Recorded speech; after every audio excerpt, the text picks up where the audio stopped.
Բարի երեկո, Ազատություն TV-ի ուղիղ եթերը լուրերի թողարկումն է շարունակում։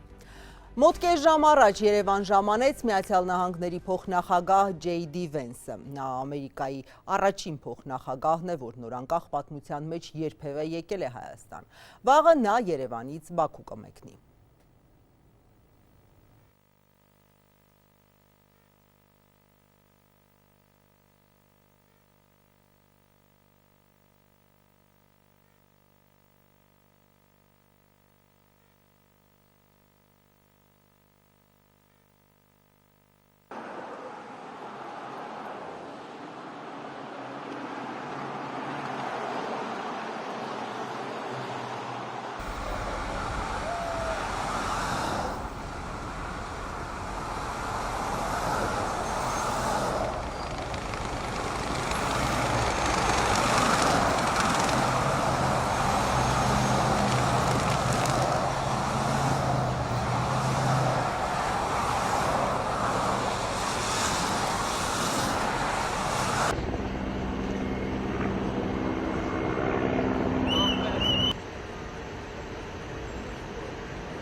Նախագահականում արդեն ժամեր շարունակ պատրաստվում են դիմավորմանը։ Կարմիր գորգ, վերջին մաքրության աշխատանքներ դարպասներից ներս, հազարավոր ոստիկաններ ու Փակ Բաղրամյան պողոտա դրանից դուրս։ Հենց այստեղ վարչապետ Նիկոլ Փաշինյանը կհանդիպի ամերիկացի բարձրաստիճան պաշտոնյայի հետ։ Սպասվում է, որ հանդիպումից հետո նրանք մամուլի համար հայտարարություն կանեն։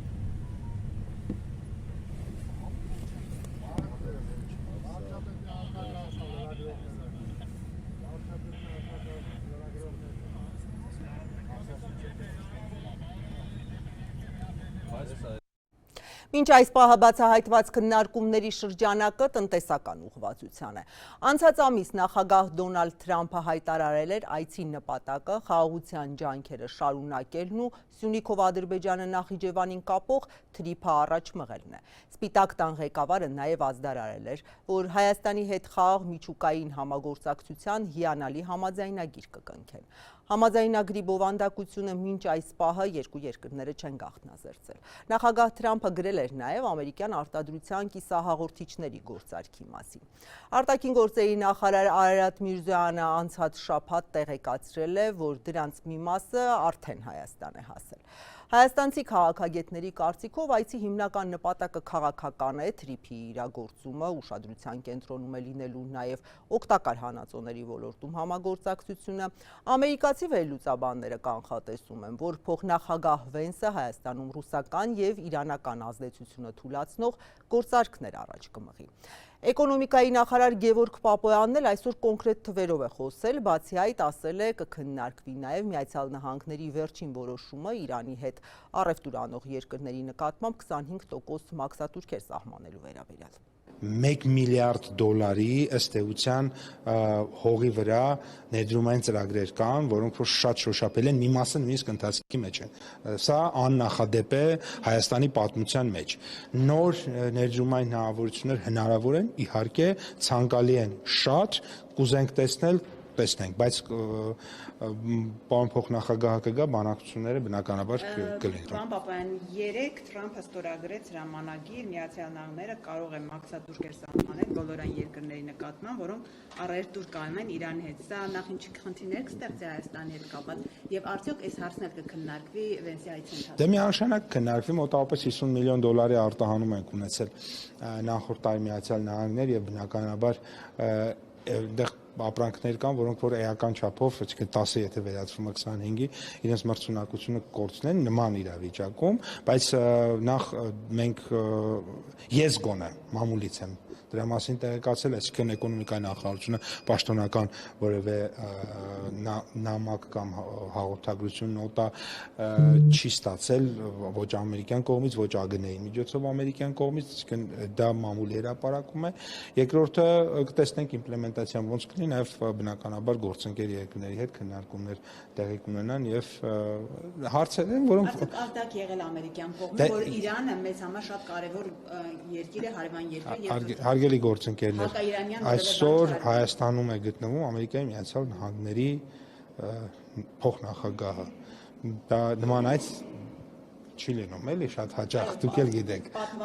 Պատմական այց է եւ բոլոր հարցերը կքննարկվեն, այդ թվում նաև այլ հարցերը։ Ես ձեզ հավաստիացնում եմ, որ օրակարգում ավելի կարևոր եւ ավելի հետաքրքիր հարցեր կան։ Դա էլ է շատ կարևոր ու շատ հետաքրքիր հարց, բայց ավելի կարևոր եւ ավելի հետաքրքիր հարցեր կան, ավելի կարևոր։ Ատոմակայանի հետ կապված արդյոք կա որոշում, որ այդ մոդուլային ատոմակայանը վստահելու եք Միացյալ Նահանգներին։ Որոշում այս պահին ես տեղյակ չեմ, որ կա, բայց կան քննարկումներ տարբեր երկրների հետ, այդ թվում նաև Միացյալ Նահանգների հետ, այդ թվում նաև Միացյալ Նահանգների։ Եվ Հայաստանը կընտրի այն տարբերակը, որը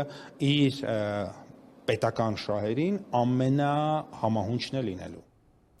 Նախագահականից քիչ ներքև այս պահին հավաք է ընթանում։ Մասնակիցները պարզել են Բաքվում խստագույն պատիժների ընդհուպ ցմահազատազրկման դատապարտված հայերի նկարները։ Իմ գործընկեր Ռոբերտ Զարգարյանն է տեղում աշխատում, ուղիղ կապ ենք հաստատել։ Ռոբերտ, բարի երեկո, դու ուղիղ եթերում ես։ Խնդրում եմ պատմես այս հավաքի հիմնական ուղերձը որն է։ Բարի երեկո, Աստիկ, հավաքի հիմնական ուղերձը ազատություն Բաքվում պահվող բանտարկյալներին այս կոչը հնչում է անդադար կարելի է ասել։ Այստեղ հենց հիմա ելույթ է ունենում Արցախի մարդու իրավունքների պաշտպան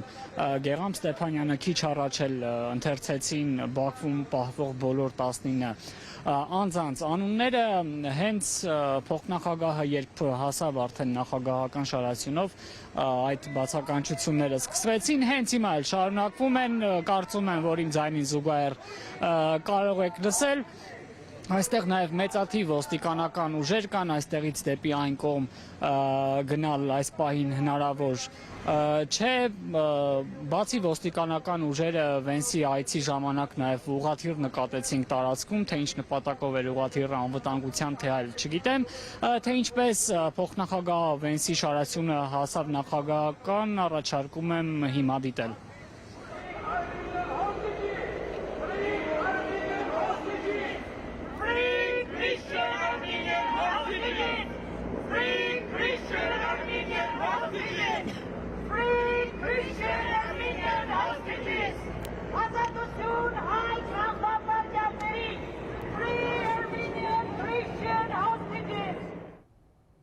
Ռոբերտ, իսկ փոխնախագահի հետ հանդիպման հեռանկար կա, ինչպես են նրանք այդ ուղերձը փոխանցելու։ Աստիկ, դատելով այս ոստիկանական շղթայից, որը հենց Պռոշյան խաչմերուկից է, այսինքն նախագահականից բավական մոտ 70-80 մետր այս կողմ մոտենալու հնարավորություն չկա, էլ չասեմ հանդիպելու մասին, այդ մասին զրույց ես այստեղ ամեն դեպքում չեմ լսել, սակայն փոխարեն հավաքվածները մարդու իրավունքների պաշտպանը, նաև նախկին մարդու իրավունքների պաշտպան Արտակ Բեգդարյանը անցնող օրերին նամակ են հղել փոխնախագահ Վենսին, այդպիսի նամակ հղել են նաև ուղարկել են իրավապաշտպան տասնյակ կազմակերպություններ, նաև այս պահին արդեն ամիսներ շարունակ կալանավորված Բագրատ arczepiskopos Գալստանյանը քիչ առաջ նրա առաջնորդած շարժումից այսօր ժամեր առաջ տեղեկացրին, որ գերիներին ազատ արձակելու պահանջով խնդրանքով նրա նամակը Վենսի գրասենյակ ստացել է եւ շնորհակալություն են հայտնել, թե ինչ արձագանք կլինի այդ նամակին հայտնի չէ, մինչ այդ այստեղ ակցիան շարունակվում է, մենք քիչ անց արդեն երևի թե այս ակցիայի պաշտոնական մասից հետո կզրուցենք նաեւ հավաքվածների հետ եւ արդեն մեր հաջորդ եթերին ավելի շատ մանրամասներ կհայտնենք։ Աստղիկ Շնորհակալություն Ռոբերտ Զարգարյանն էր Բաղրամյան պողոտայից հաղորդում, ես տեղեկացնեմ, որ JD Vance-ը եւ վարչապետ Նիկոլ Փաշինյանը արդեն իսկ հանդիպել են, մենք այս պահին կադրեր ենք սպասում նախագահականից, մեր թղթակիցներից, ստանալուն պես կներկայացնենք, իմ գործընկերները հետևում են փոխնախագահի այցին, թողարկման ընթացքում առավել մանրամասներ հուսանք կունենանք։ Իդեպ Հայաստանի եւ Ադրբեջանի ղեկավարները փոխնախագահ Վենսի տարածաշրջան կատարելիք այցից հետո կմեկնեն Միացյալ Նահանգներ փետրվարի 19-ին մասնակցելու նախագահ Թրամփի խաղաղության խորհրդի գագաթնաժողովին, հաղորդել է Վաշինգտոնում Ազատության թղթակիցը հղում անելով իր աղբյուրներին։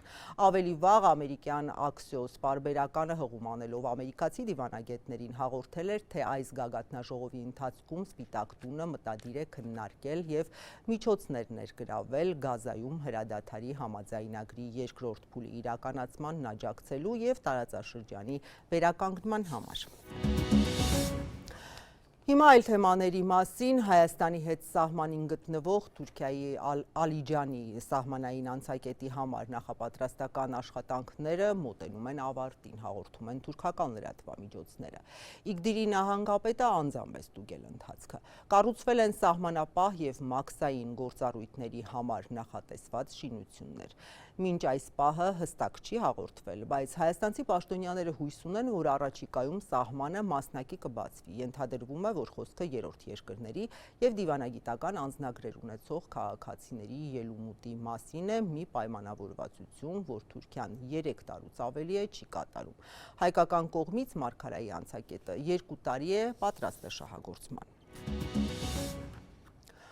Մահվան երրորդ դեպքը բանակում վերջին 2 ամսվա ընթացքում շաբաթօրը զոհվել է պայմանագրային զինծառայող Դավիթ Մանուկյանը, բայց երրորդ օրն է չկա պաշտոնական վարկած, ինչն էր 22-ամյա երիտասարդի մահվան պատճառը։ Իրավապաշտպանները կրկին քննադատությունն ուղղում են ղեկավարությանը, որ բանակում արատավոր բարքերը չեն վերացնում ու դրա մասին հենց խաղաղ պայմաններում մահվան, սպանությունների եւ ինքնասպանությունների թվերն են խոսում։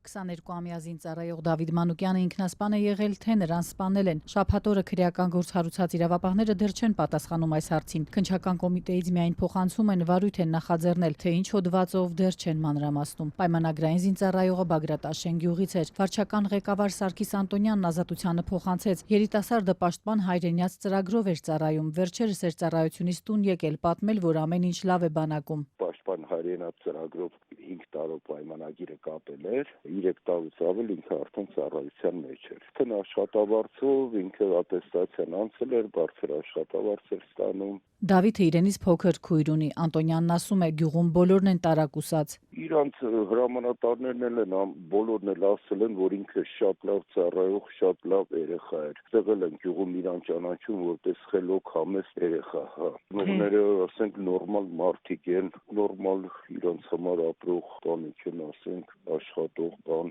Դավիթ Մանուկյանն այս տարվա ընթացքում բանակում մահացած արդեն երկրորդ զինծառայողն է։ Ընդհանուր առմամբ վերջին 3 ամիսների ընթացքում զինված ուժերու մահվան 3 դեպք է գրանցվել։ Երկուսը ինքնասպանության հասցնել է որակվել։ Քննություն է ընթանում։ Խաղաղությունից են ամբողջ օրը խոսում, այդ խաղաղություն բերեք ձեր բանակին։ Այդ մարդիկ գնում են հայրենիքի համար ծառայության, դուք ինչ եք անում։ Որպես ցույց տաք, որ ցածր թվեր կա, ամեն մի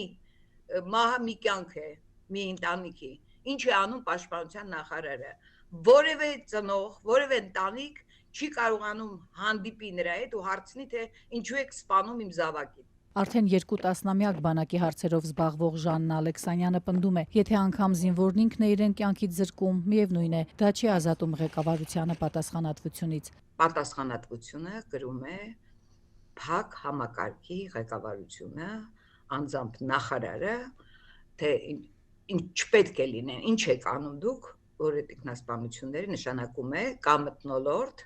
որը զինվորին տանում է դեպի ինքնասպանություն։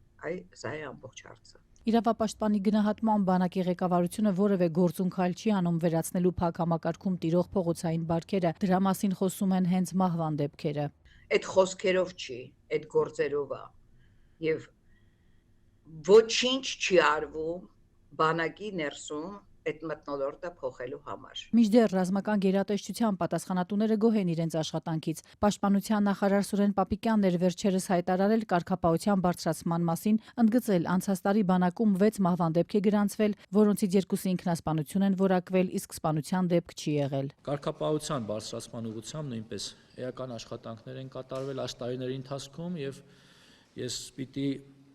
կարևորեմ 2025 թվականը, որովհետեւ 2025 թվականին մենք ունենք շոշափելի արդյունքներ։ Պաշտպանության նախարարության պաշտոնական զինուժն էլ այսօր տարածած տեսանյութում ընդգծում է. Զինված ուժերի զորամասերում կարգապահության բարձրացման ուղղված միջոցառումներն ընթանում են 24/7 ռեժիմով։ Ավելին, օրինակ է բերում, թե այս հաջողության խոսուն վկան այն է, որ 2025 թվականին բանակում ծառայության հետ կապված ոչ մի սպանության դեպք չի արձանագրվել։ Հենց այս պահին տեղափոխվենք Բաղրամյան պողոտա, այստեղ արդեն իսկ մեկնարկել է Հայաստանի վարչապետի և Միացյալ Նահանգների փոխնախագահ J.D. Vance-ի հանդիպումը։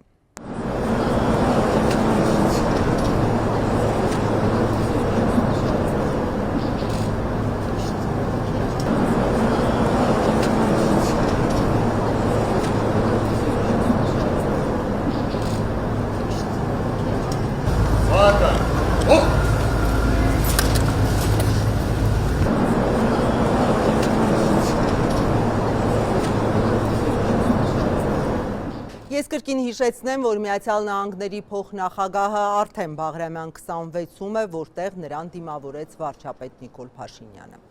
Այս պահին ընթանում է նրա և J.D. Vance-ի առանձնազրույցը, որին կհետևի պատվիրակությունների ձևաչափով հանդիպումը։ Հայկական կողմից ընդլայնված կազմով հանդիպմանը կմասնակցեն անվտանգության խորհրդի քարտուղարը, արտաքին գործերի նախարարը, փոխնախարար Վահան Կոստանյանը, Միացյալ Նահանգներում Հայաստանի դեսպան Նարեկ Մկրտչյանը, վարչապետի աշխատակազմի ղեկավար Արայիկ Հարությունյանը, արտաքին հարաբերությունների վարչության պետ Կարեն Գասպարյանը, ինչպես նաև վարչապետի մամուլի քարտուղար Նազելի Բաղդասարյանը։ Ամերիկյան կողմից մասնակցում են փոխնախագահի աշխատակազմի ղեկավարը, ազգային անվտանգության հարցերով խորհրդականի տեղակալ Էնդրյու Բեյքերը, պետքարտուղարի տնտեսական աճի, էներգետիկայի և շրջակա միջավայրի հարցերով տեղակալ Ջեյքոբ Հելբերգը, պետդեպարտամենտի ավագ խորհրդական Ջոնաթան Ասկոնասը, փոխնախագահի եվրոպական և ռուսական հարցերով հատուկ խորհրդական Էնդրյու Լումիսը, խաղաղության առաքելությունների գծով ավագ խորհրդական հատուկ դեսպանորդ Արյե Լայթստոունը և գործերի ժամանակավոր հավատարմատար Հայաստանում Միացյալ Նահանգների առաքելության ժամանակավոր պաշտոնակատար Դեյվիդ Ալենը։ Այս թողարկման թեմաները սրանք էին, Ազատությունը հետևում է իրադարձությունների ընթացքին, երեկոյան 8-ին կամփոփենք օրը։